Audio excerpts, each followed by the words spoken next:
네, 시장에 대해서 주간 전략 세워보면서 큰 그림에 대한 이야기를 좀 해보는 시간으로 마련을 했습니다. 한국투자증권 자산관리전략부의 김대준 투자전략팀장 모셨습니다. 어서 오세요. 네, 안녕하세요. 네, 아무래도 코스피 지수가 지난 12일에 연고점을 돌파를 해서 그런지 최근에는 다소 쉬어가고 있습니다. 오늘도 0.76% 좀 조정을 받고 있는 상황인데 2600선은 안 깨지면 개인적으로는 좋겠어요. 네. 일단 앞으로의 방향성에 대해서 어떻게 생각하고 계십니까? 네, 일단 저희는 위쪽으로 조금 더 올라갈 수 있다 생각을 하고 있는데요. 네. 다만 2600포인트를 넘어서서 밸류에이션에 대한 이슈가 지금 화두가 되고 있습니다. 네. 근데 계산을 해보면 이 2600포인트 선이 12개월 선행 PER 기준으로 한 12배 정도가 되거든요. 근데 그동안의 상승 추세에서 이 PER 멀티플이 13배까지 올라갔었던 경험이 있고, 그리고 한국 시장 같은 경우 12개월 후행 PBR이라고 해서 시장 가치와 장부 가치가 동일해지는 지점이 어느 정도인가, 이걸 최근에 좀 지켜보면 한 2,700 초중반으로 지금 파악이 됩니다. 그렇기 때문에 지금 좀 흔들릴 수 있더라도 아직까지는 추가적으로 상승할 여지가 충분히 남아 있고, 지금 매크로 불확실성 좀 완화되고 있는 상황이고요. 뭐 오늘 같은 경우에는 소폭 빠지고 있지만 올라가는 추이가 바뀌지 않았다, 이렇게 생각을 하고 있습니다. 네, 그렇군요. 올라가는 추이가 바뀌지는 않고 있다라고 말씀해 주셨습니다. 다행스러운 부분이고요.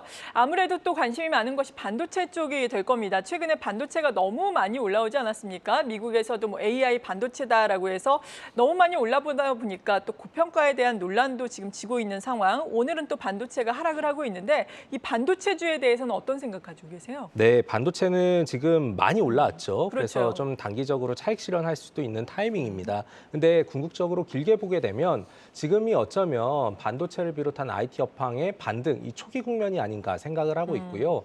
사실 이 IT 사이클이라는 것은 미국이 이끌어 가는데 지금 엔비디아를 위주로 해서 AI 열풍이 불었고, 거기에서 GPU, 그리고 한국으로서는 HBM이라고 해서 고대역폭 메모리, 이렇게 전반적으로 수요가 늘어날 수 있는 환경이 진행이 되고 있습니다. 네. 거기에다가 최근 일본 증시가 굉장히 강세인데 일본 증시가 올라가는 것들을 보게 되면 IT와 그리고 산업재 부분이 올라가거든요. 근데 일본의 산업재는 사실상 한국의 IT 소부장 쪽이 많이 속해 있고, 지금 반도체 후공정도 일본에서 굉장히 큰 폭의 강세를 나타내고 있습니다. 이런 흐름들은 결국에 전방 산업에서의 수요가 굉장히 빠르게 늘어날 수 있다는 점을 반영하는 것이고요. 그렇기 때문에 한국의 반도체, 그리고 그 밑에 있는 소부장 나쁘지 않을 것이다 생각을 하고 있고, 네. 또 최근에 이슈를 보게 되면 인텔 같은 경우도 지금 주가가 조금씩 올라가고 있는 상황입니다. 근데 이 인텔은 사실 PC 쪽에 굉장히 큰 영향을 받는데, 이 인텔의 주가 상승은 PC의 회복 기대를 높이는 부분이고, PC 쪽도 살아나게 된다면 네. 한국 입장에서는 디램의 회복 가능성을 좀 점칠 수가 있겠죠. 그렇기 때문에 결론적으로 지금 많이 올랐고 좀 쉬어가는 과정인데 이게 끝나지 않는다. 그리고 이 IT가 올라가는 흐름이 이어지기 때문에 한국 시장도 조금 더 위쪽을 바라볼 수 있다, 이렇게 말씀드리겠습니다. 네, 그렇군요. 장비 업체들도 지금 전방 산업에 대한 기대감이 커지고 있고, 그리고 또 D램 가격과 관련해서도 긍정적인 모멘텀 기대를 해볼 수 있겠다라면서 반도체 전반에 대해서 긍정적인 말씀 해주셨습니다. 그리고 지난주에 또 시장의 뷰가 확 바뀐 쪽이 항공 아니겠습니까? 항공 같은 경우에 오늘도 좀 긍정적으로 볼 수 있을 것 같은데, 항공주 2분기 실적 같은 경우에는 구체적인 전망이 지금 상향 조정이 되고 있는 건가요? 네, 지금 엄청 빠르게 상향 조정이 되고 있고요. 지금 우리가 뭐 주식시장 아니라 그냥 일반 언론에서 보더라도 굉장히 여행을 하게끔 만드는 요인들이 많이 확인이 되고 네. 있습니다. 뭐 대표적인 게 엔화가 굉장히 약세다. 그래서 일본 쪽으로 많이 여행을 간다, 이런 얘기가 있고요.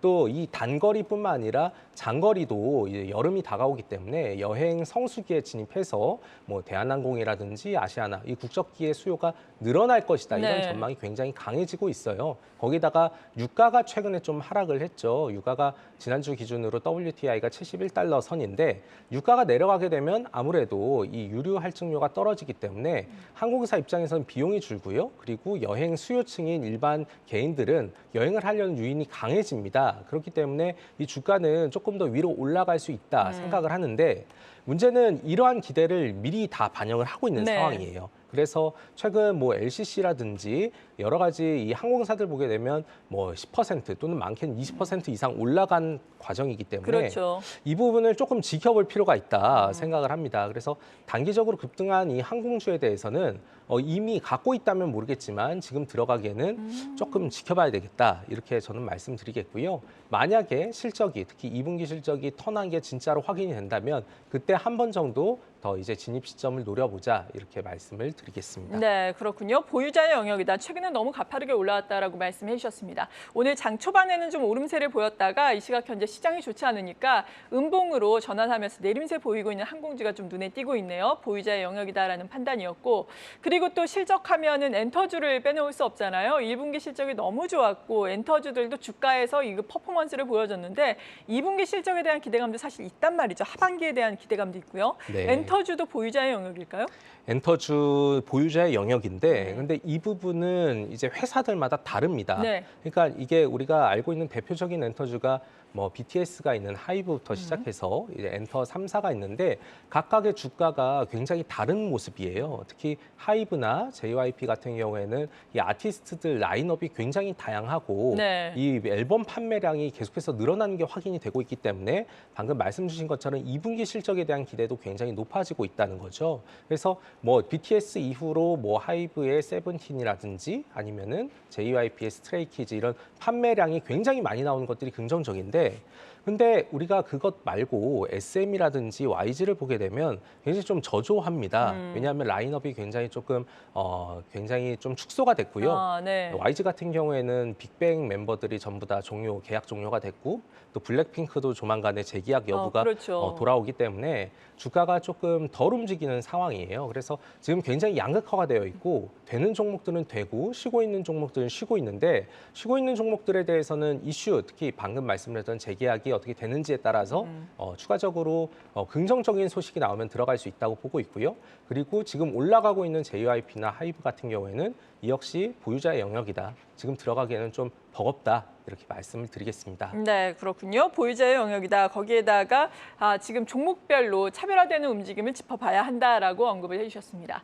또 이웃나라인 중국 최근에 경제 지표가 속속 발표가 되고 있는데 뭐 속속 안 좋다 보니까 경기 부양에 대한 기대감이 커지고 있는 상황입니다. 금리 조정에 대한 기대감도 또 있는 상황인데 중국발 이슈는 더 기대를 해볼 수 있겠습니까? 사실 중국에 대한 모멘텀은 굉장히 좀 약화되고 있고 여기에 대한 기대치가 많이 떨어진 게 사실입니다. 네. 그래서 저는 개인적으로 오늘 시장이 이 미국하고 중국이 외교적으로 얘기를 했지만 특별한 이슈가 없었고 그리고 중국의 경기 부양책에 대한 기대가 굉장히 낮다 보니까 네. 한국도 지금 그 영향을 받고 있는 게 아닌가 생각을 하고 있는데요. 아시다시피 지난주에 중국의 소매 판매나 아니면은 고정자산 투자 같은 부분이 굉장히 좀 예상보다 낮게 나왔습니다. 거기다가 청년 실업률은 20% 넘을 정도로 굉장히 조금 흔들리고 있는 상황인데 그러다 보니까 중국 입장에서는 중기 유동성 창구라고 해서 MLF 금리를 내렸고요. 아마도 20일로 예정이 되어 있는데 최우대 금리라고 해서 기준금리의 대용입니다. 이 부분을 낮춰가지고 소비와 부동산 시장을 조금 활성화하기 위한 그런 조치를 취할 것 같은데 문제는 이게 굉장히 부족하다는 거죠. 그렇기 때문에 중국 모멘텀을 받고 올라가는 한국 주식이 대표적으로 뭐 철강이나 화학 이런 시클리컬 업종이 있는데 이 부분에 대해서는 우리가 올해는 조금 눈높이를 낮춰야 된다. 여기 상황은 지금 굉장히 좀 저조하다 이렇게 생각을 하고 있고요. 또 중국의 소비와 관련해서 네. 리오프닝도 호텔 레저, 화장품 이런 것들이 굉장히 안 좋잖아요. 그래서 이 부분에 대해서는 우리가 좀 눈높이를 낮추자 이렇게 말씀을 드려보겠습니다. 네,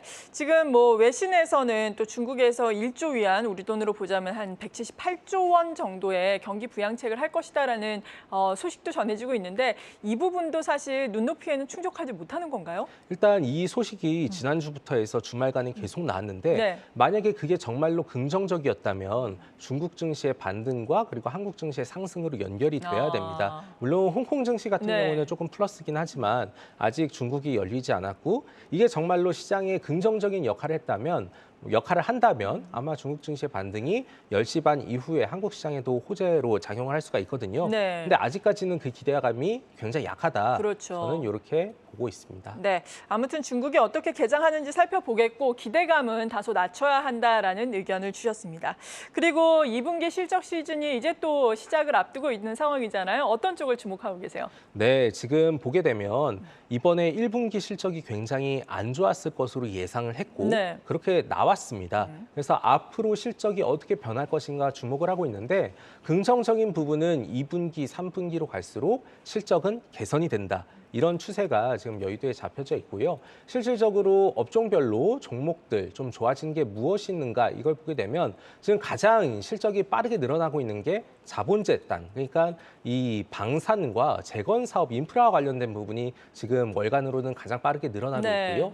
그리고 그 다음으로 뭐 증권주가 아무래도 거래가 활성화되다 보니까 이익이 늘어나고 있고, 그리고 맨 처음에 말씀드렸던 반도체나 하드웨어, 그리고 그 뒤로는 수출이 양호한 자동차나 2차 전지 순으로 이익이 늘어나고 있습니다. 그래서 지금 이익 추정치가 계속해서 좋아지고 있기 때문에 이 부분들 분명히 봐야 된다 이렇게 생각을 하고 있고요. 지금 뭐 지난주 FOMC 이후로 네. 이제 금리에 대한 불안 적어졌기 때문에 이 업종 실적을 좀 지켜보자 말씀을 드리겠습니다. 네, 아무래도 숫자를 눈여겨보자라고 언급을 해주셨습니다. 한국투자증권 자산관리전략부의 김대준 투자전략팀장과 함께했습니다. 고맙습니다. 네, 고맙습니다.